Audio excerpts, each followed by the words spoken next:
Really feeling the need for some coffee today. Cheers.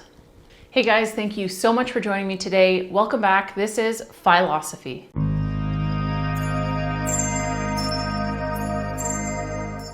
So today's video is all about FIRE and dating. How to find somebody who's on a similar path or somebody who's going to make your FIRE journey a little bit easier. So let's go ahead and jump right in. Finding that right special someone can really make or break your future financially, and obviously in a lot of other ways as well.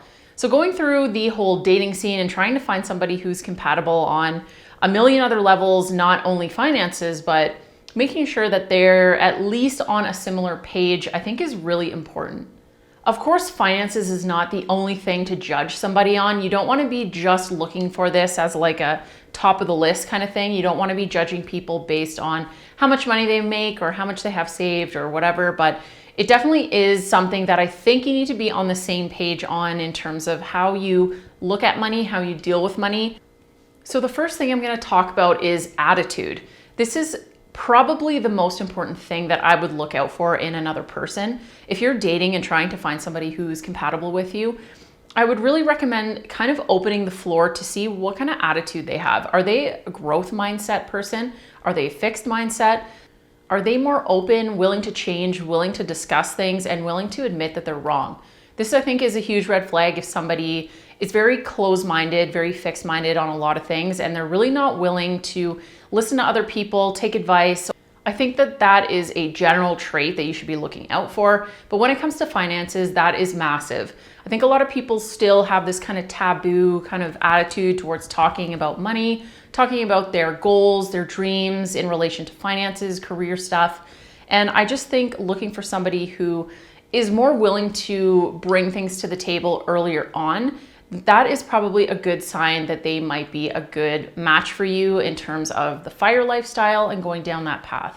It's definitely crucial that your partner in life is going to share a lot of your financial and life goals. And when I talk about these kinds of things, I'm mostly talking about the big things. So where do they want to live? That is a huge one. Do they want to be moving around every once in a while? Maybe they want to live abroad. Do they want to just stay in their one little area close to their family and things like that? Is that something that's important to them? Another thing that kind of ties into this is what kind of home are they looking to eventually settle down in? Are they looking for like a massive mansion with like a ton of garages and, you know, a big pool in the backyard or something? Or are they happy with just living in maybe a smaller house or a small apartment until, you know, maybe they can afford something bigger, grow into it? And of course, this goes right into kids. Are they interested in having children at any point? Because obviously that is a massive financial commitment, and you kind of want to be on the same page and know where they stand on this kind of stuff pretty early on before you really get too invested into a relationship that may not be going anywhere. Another thing is, are they the type of person who might be obsessed or really focuses on keeping up with the Joneses, which is just looking at other people's lives, wishing they had that thing, that next phone, that next computer, that next new big house, etc., etc.? Are they always looking to kind of fulfill a lot of needs inside with buying material things? This is definitely a red flag for anybody on the FIRE path, because you want someone who is a bit of a responsible spender. Another thing is, do they have existing debt? Are they huge into consumer debt? Do they have a lot of student loans that they haven't really been paying back? Maybe they're trying to like ignore some of their past mistakes and stuff, and they're not super open with talking about it. You don't want to get in a situation with someone who has a lot of consumer debt, a lot of student loans, a lot of any other kinds of debt, and they're really not willing to face it and aren't really willing to change or get help or listen to any kind of advice. So when is it appropriate to even bring this up? If you're dating and you're meeting a lot of new people, maybe you're talking to some people online, however you're doing that, when is it kind of okay to start bringing up these things so you can find out if they're going to be on a similar path or they are at least interested in learning more? I would say the earlier the better, but I wouldn't be straight up asking people like, hey, how much money do you make? How much debt do you have? You know, how much do you spend on this? How much do you spend on that? Like, Wouldn't be asking very specific questions in terms of actual finances, like, hey man, like what's your net worth? It's more just getting kind of some feeler questions out to see if you two share any kind of wavelength when it comes to finances and talking about money. So I would ask this early on, but I'm going to give you some example questions that I would say to give you a better idea of maybe how they deal with money. So the first one would be, do they own or rent their place? And I think this is kind of a common question to ask on a first, second date is, like, oh, like what area of the city do you live in?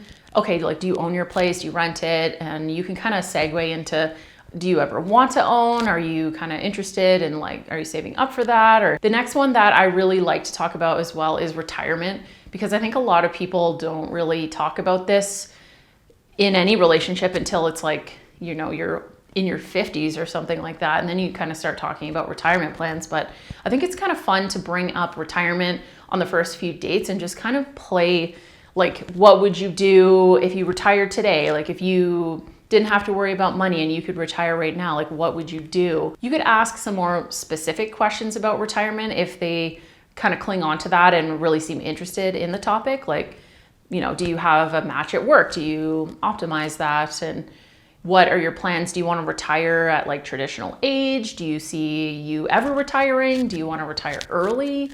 What they kind of feel about retirement. And I think that'll give you some clues to show you how they might react to FIRE once you do eventually start talking about that. Another thing that you can ask on one of the first few dates is, do they like to travel and what kind of hobbies do they have? So travel is a huge thing. A lot of people talk about it. A lot of people do it. It's pretty trendy to do right now, I would say. See what kind of trips they take, how often they go traveling.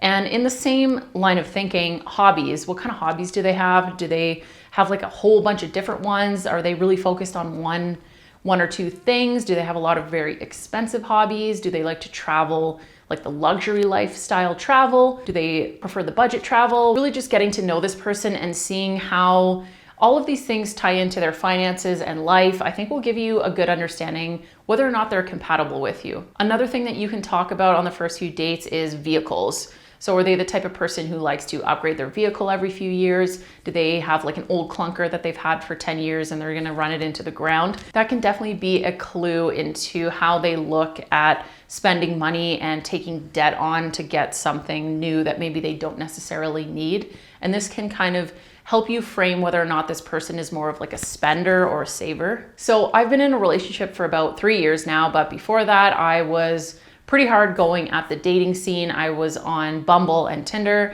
and I spent about 3 months going out on dates with a lot of different people, meeting them and just chatting, getting to know them, seeing if maybe it would be a good fit to pursue things in a more deep way. And there were a few people that I went out with that didn't even have a job, were living at home with their parents, which of course there's nothing wrong with that. But I think asking them about careers stuff. So do they have a job right now?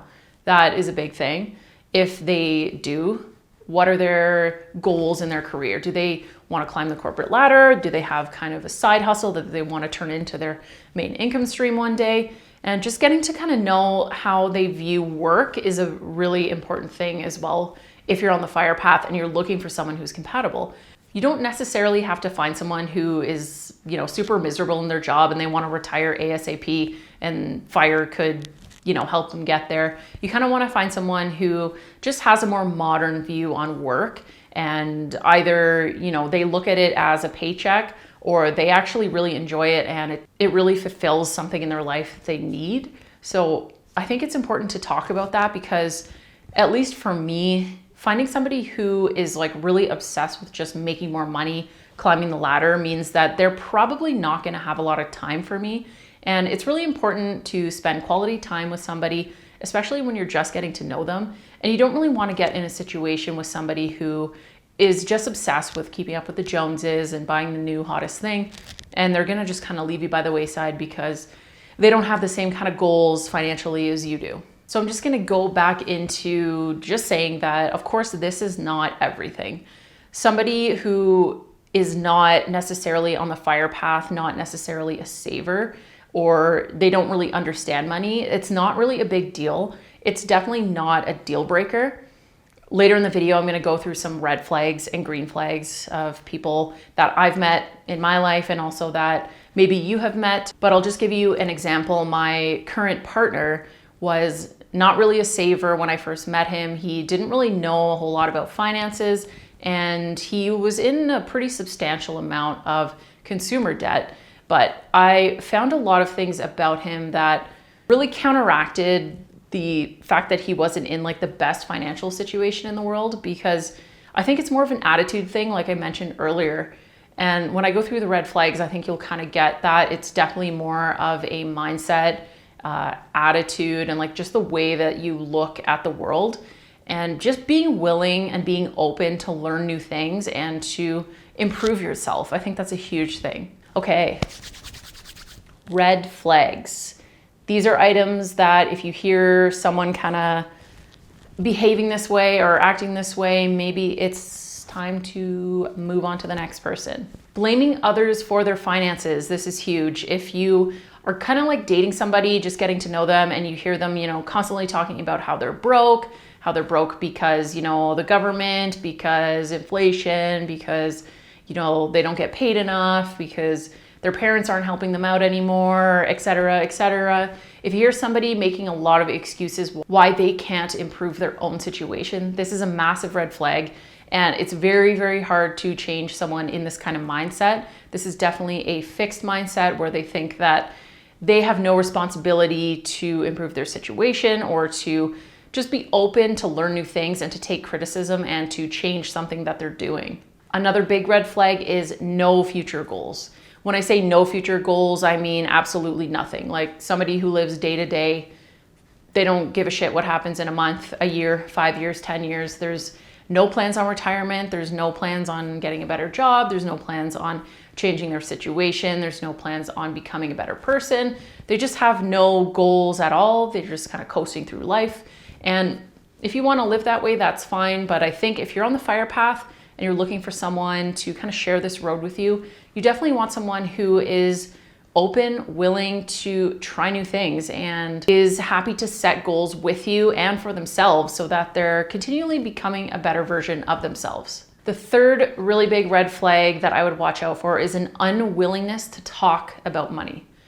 And I know that the topic of money is still very taboo in our society, but I feel like it's getting a little bit easier with all this great resignation stuff and people kind of talking more about their salaries and things like that. I think if someone just kind of shuts down every type of conversation when it comes to finances or money, that's a huge, huge, huge red flag.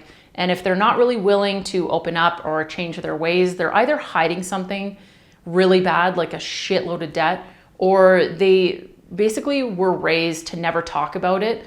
And if they're not going to kind of work with you and give you a little bit of back and forth on this topic, I think that changing that person later on is going to be really difficult.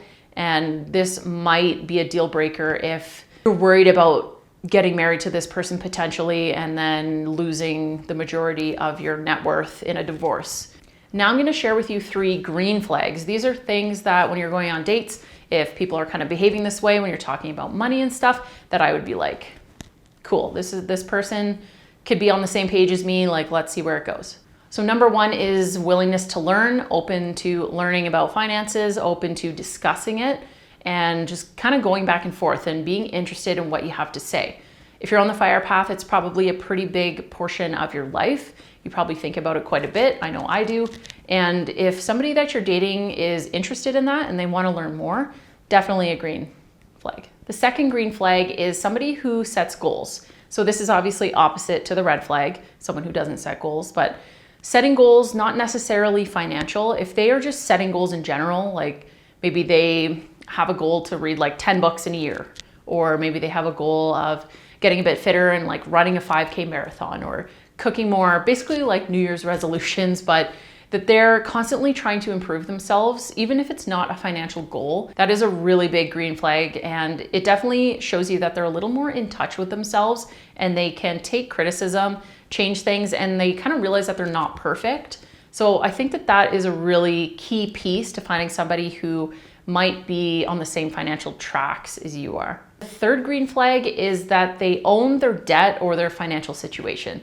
So if you're kind of going through getting to know somebody and they disclose that they have quite a bit of debt, maybe it's student debt, maybe consumer debt, and they're very open about it and they own it, it's like, yeah, I kind of dug myself in a hole, but I'm really working to get myself out of it. You're looking at a growth mindset person versus a fixed mindset person. So these are green and red flags that relate to finance, but I think just in general too, if you're looking for a partner, you want to be on the same page with them with a lot of things in life, and these kind of flags will give you a little bit to go back and forth with. So back in 2017, 2018, when I was single and looking for a partner, finances was definitely at the top of my list. This is when I was really deep into FIRE and kind of obsessed. It was definitely on the top of my mind when I went out with people to look for these red flags and make sure that I wasn't getting into a situation where I was going to develop feelings and develop a relationship with someone who just really wasn't on the same path for me long term. My partner before my current one that I was with for about 6 years was definitely not on the same financial path as me. And one of the reasons why we actually split up is because of FIRE, because of the fact that I wanted to kind of chase this dream of retiring early and being financially independent. We just never met on those terms. Like, he basically never wanted to retire. He didn't see the point. He would save money and just let it like sit in his bank account in cash. He always put work first. When we first started dating, I was not on the FIRE path. I had no knowledge of money. So, it wasn't really something I was looking for when I was dating him. But going through that relationship and then dating and then finding my current partner, it was definitely top of my mind. And I think reading a lot of the threads on Reddit and a lot of the advice about looking for people in the FIRE community to date, it's really interesting to me because it's obviously not the only thing that you're looking for, but it is a pretty substantial piece. It's definitely going to shape your life. It's going to shape your future. It's either going to make your FIRE journey a lot easier or a lot harder. So this is a huge decision, and I think any advice is going to at least help. So when you're out there in the dating world, you can kind of keep some things in mind and try to find just the best fit for you. Thank you so much for joining me today, guys, and I'll see you in the next video. Bye.